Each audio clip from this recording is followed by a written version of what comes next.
এখনে আসিস শুনি যাদিনি একটু দেই তুই ছোলা পরামর্শ করি। এ ক্যা কি হইছে? আমরা আসতেছি, দাঁড়া আমরা আসতেছি।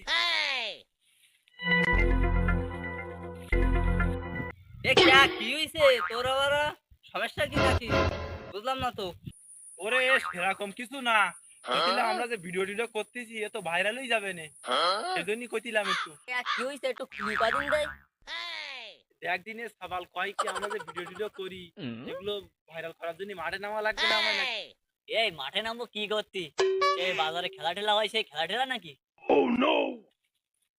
ওরে পাগলা ছোকরা, আমরা যে ভিডিও টিডিও করি তো এর বিজ্ঞাপন দেওয়া লাগবে না, ভাইরাল করার জন্য লোকজনের কাছে কথা কথা বলা লাগবে না? বুঝছিস নাকি তোর একটা কিছু? ও তাই? তা বুঝাই কবে নি? আরে ও না, কইছিলাম যে আমার চ্যানেলে সার্চ করতে হবে না তাই কইছিলাম। ওইটা সার্চ না সাবস্ক্রাইব।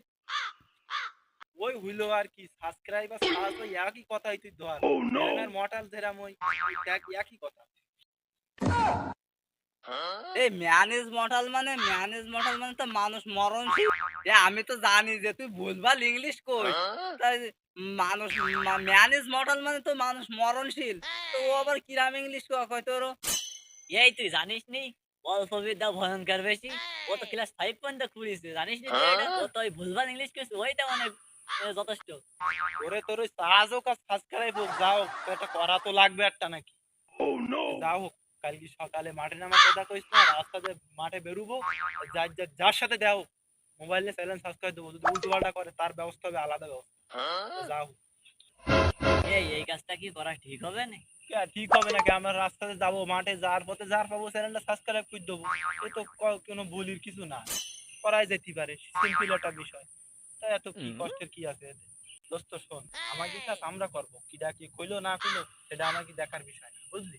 আমার কাছে আমার না করলে হবে না। এ তালি তোরা সবাই শোন, একটা কাজ করি, ওই মেম্বার সাহেবের যাই, ও লোক তো গণ্যমান্য ব্যক্তি, ও লোক দিয়ে কি বলে, ও লোকের কথাটা চল যাই।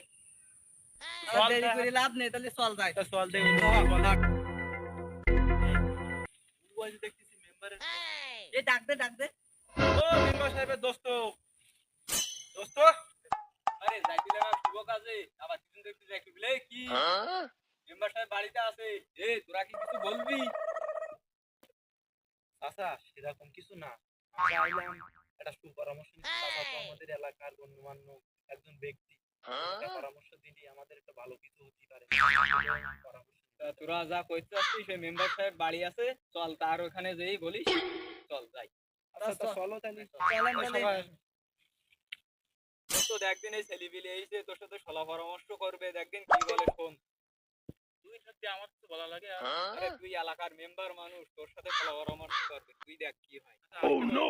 আচ্ছা বলছি দোস্ত, ভাই আমি তো তোর ছাড়া আমি এক পাও আগুইনি। আচ্ছা ঠিক আছে বলছিস নে। মেম্বার সাহেব, আমরা আইলাম এমনি ওই সেলিব্রিটি ভিডিও টিডিও করে, তা আইলাম আপনার কাছে একটা সলা পরামর্শ নিয়ে কি, যে আপনি তো একটা গণ্যমান্য ব্যক্তি এলাকার, তা ওই ভিডিও করবে, চ্যানেলটা সাবস্ক্রাইব করবে, খোলা পান, তাই আশপাশ লোকজনের কাছে একটু মোবাইল সাবস্ক্রাইব করে নেবে। ওর জন্য একটা সংগঠন গঠন করা লাগবে, সংগঠন গঠন করার জন্য তো একটা ছোট একটা দল ইয়ে করার দরকার আছে, তা ওই দলের সভাপতি আমি হচ্ছি। আপনার মতামত কি? আরে তোরা সভাপতির পদ নিবি কেন? মেম্বার সাহেব থাকতি। এ তোরা যে যার পদ দিস নে, আমার সভাপতির পদটা দিস নে। আমি না না, আমরা মানিনি, আপনি মেম্বার হইছেন, তা কি সব আপনার কথা মানতে হবে? এ না মানবিনি মানে তোরা কি কইতে চাচ্ছিস? মেম্বার থাকতে তোরা সভাপতি কার বানাবি? মেম্বারই তো সভাপতি হবে। আরে মেম্বার সভাপতি থাক, আর তোরা যে কেশিয়ার সেক্রেটারি এইগুলো আছে এইগুলো হিসানে, তোরা মেম্বার ছাড়া সভাপতি কি দেওয়া হবে? মেম্বারই থাক সভাপতি। দোস্ত বল, তোরা যা কয় কই কি থাক, সভাপতি আমার দে, বাদ বাকি দুই কথা দে দে। তোরা যা পারে তো করুক, এলাকায় যত সমস্যা হয় ওদের ভিডিও দরকার হলে আমি নিজেই প্রোভাইড করবো। আচ্ছা সমস্যা নেই, আমি বিষয়টা দেখতেছি বুঝছিস, ওর সাথে কথা করছি। তুই তো জানিস তুই ছাড়া আমি পুরোটাই অচল। আচ্ছা সমস্যা নেই, আমি বিষয়টা দেখতেছি। তুই ওদের সাথে কথা বল, ওদের বোঝা, না মানতে চাইলি লাঠি পিটা করি, না মানতে চাইলি পিটিস, আমরা একটা